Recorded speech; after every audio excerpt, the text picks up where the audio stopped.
All right, Shalom. First and foremost, I want to start off by giving all praises, honor, and glory to Yahweh, Bahashem, Yahweh Shai, Bahashem, Rakakwadash. Double honors unto the apostles and the elders of the great millstone who taught us this truth.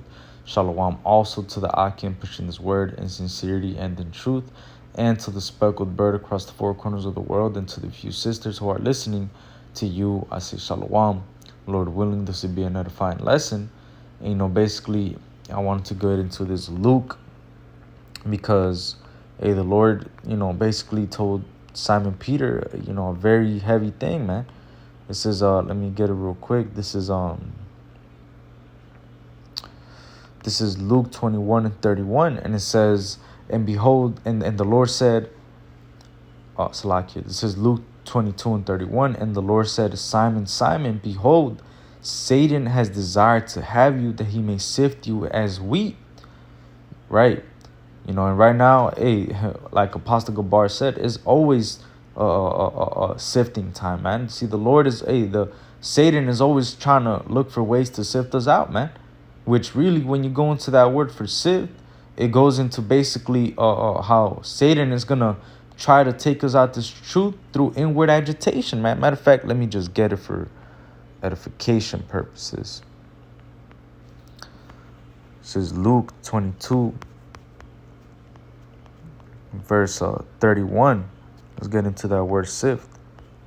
The word for sift is the Greek word siniazo, which means to sift, shake, and sheave, figuratively. And the second is figuratively by inward agitation to try one's faith to the verge of overthrow. See, what Satan's job is to do is to literally try your faith, man, to the verge of overthrow. And you felt that fire, man. Right now we're in this fiery trial, so you're going to feel that fire, man, when you go through certain things. And it's all part of it. But guess what? In the midst of Satan trying to sift us, in the midst of Satan trying to do all these things to brothers, and brothers are going through it right now, and so on and so forth, and basically trying to, through inward agitation, try our faith to the verge of overthrow. What did Yahweh Shai say, man? It says, verse 32, but I have prayed for thee that thy faith fail not, and when thou art converted, strengthen thy brethren. And that's the point of the lesson, man. The point of this lesson is to what? Strengthen thy brethren, man. Now that we're in the truth, now that we have this spirit, and the scriptures say this, man, that the flesh profiteth nothing, but the spirit, let me see. It says John 6:63, it is the spirit that quickeneth, which what? The spirit has made us alive again, man. Through the spirit of Yahweh Bashem Yahushua, we've been made alive again, man. It says the flesh profited nothing. The words that I speak unto you, they are spirit and they are life. So now that we have the spirit of Yahushua upon us, right? Now that we have the spirit of prophecy, which the testimony of Yahushua is the spirit of prophecy, man. When we go out there and teach these scriptures and we're basically testifying about the Lord, that's the spirit of prophecy. Now that we have the spirit of truth, guess what? We have the ability to exhort our brothers. Now we have the ability to strengthen our brethren, man. Why? Because we have the words that are life, man. The scriptures say this, man. Matter of fact, John 7:38. It says, he that believeth on me, as the scripture has said, out of his belly shall flow rivers of living water. And that living water is this truth, man. Now we have the ability to quicken brethren, man. And that's powerful in itself. Because, when we go into the scriptures, one of the things that the Lord is actually pleased with is communication, man. See, the Lord loves when we communicate. The Lord loves when there's actually a well-established order among brethren, man. When everything is done decently and in order. When things are actually done how they should be done, man. And one of those things that should be done is exhorting brothers, man.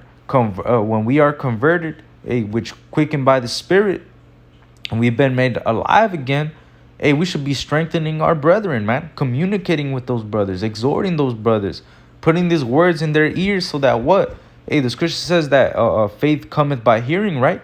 So these brothers have to hear these words, man. It says right here in let me see, communicate. I know it's in Hebrews. Yup. This is Hebrews 13 and 16. It says, "But to do good and to communicate, forget not. For with such sacrifices God is well pleased." So the Most High is pleased when we what? Hey, when we do good and communicate, man. See, these are one of the things that we are not supposed to forget. See, some certain men that have fallen out this truth, what do, man? They start being in that lone wolf spirit. They stop exhorting brothers. They stop letting brothers exhort them. They stop being around brethren. They stop being a brother themselves. Ultimately, hey, they stop strengthening their brethren, man.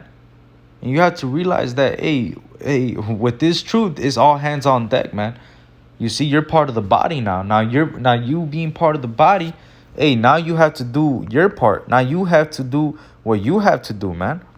Yeah, because now that means that you could contribute to the body. Now that means that you're part of it and you could do something within the body, man, respectively, within your rank, within your order, man, within your lot. You could always do something, man. Best believe. But if you're in that spirit, well, well, that brother's the hand and I'm the foot. I mean, I can't do what that brother does. Nah, man. You could always do something, man. It says right here, 1 Corinthians 12 and 14, it says, "For the body is not one member, but many." And we have to keep that in mind, man. See, you're one part of the body and that brother's another part of the body. And guess what? We could strengthen each other. We could learn things from each other.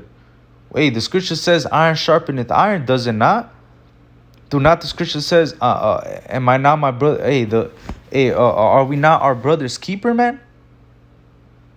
Come on. It says, verse 15, "If the foot shall say, because I am not the hand, I am not of the body, is it therefore not of the body?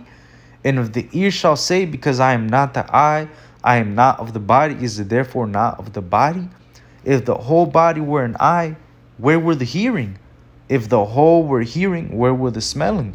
But now has God set the members, every one of them, in the body as it has pleased him." So the Lord has put us all in our own lot, respectively, to what? To build each other up. Is all for the edification of the body of Yahweh Shai, man, of the body of Hamashiach. And we all, if we contribute and do our part as part of the body, we could strengthen our brethren. You could strengthen that part of the body. You could strengthen that brother through your experiences, man. Through your experiences as part of the body, man. The Lord has put all these things so what? So that the church could be built up, man. This is Ephesians 4 and 11. "And he gave some apostles and some prophets and some evangelists and some pastors and teachers for the perfecting of the saints," right? So this is all for the perfecting of the saints, man. "For the work of the ministry, for the edifying of the body of Hamashiach," which the word edifying means to build up. So that's exactly what we should be doing, man. Now that we've been converted, now that we have these words, which they are spirit and they are life, now that we have these rivers of living water flowing out of our belly, we should be using these living waters to strengthen our brethren, man, for the perfecting of the saints, for the work of the ministry, for the building up of the body, man. That's what this is all for, man. Verse 13, "And this is the point, till we all come in the unity of the faith and of the knowledge of the Son of God, unto a perfect man, unto the measure of the stature of the fullness of Hamashiach." So there you have it, man. All of this is gonna what? Ultimately, is to measure up to the stature of the fullness of Hamashiach. See, if we continue to strengthen each other, we continue to edify each other, we continue to build each other up, and ultimately do this work, guess what? Eventually, more and more brothers are gonna exhibit they're gonna exhibit traits of Yahweh Shai. They're ultimately gonna start measuring up to that stature. They're ultimately gonna start being that perfect man that the Lord is looking for, man. And that's only going to come if we're doing our part in the body. That's only going to come if you're edifying. That's only going to come if you're ultimately doing what Yahushua told Simon to do, man. To strengthen thy brethren, man. If you're not strengthening your brethren, hey, that's not going to happen, man. You got to strengthen your brethren, man. And guess what? This is all going to happen. It's all going to happen exactly as the Lord has said, man. And guess what? It says, till we all come in the unity of the faith, unto the and of the knowledge of the Son of God, unto a perfect man, unto the measure of the stature of the fullness of Hamashiach. And that's the whole end goal of this ministry, man. You see? To measure up to the stature of the fullness of Yahushua, man. To be just like him, man. You see? So with that, Lord willing, this is an edifying lesson. I want to give all praises, honor, and glory to Yahweh, Bahashem, Yahushai, Bahashem, Chakudash, the wonders unto the apostles and the elders, the great millstone, taught us truth. Shalom and the Baba Ball.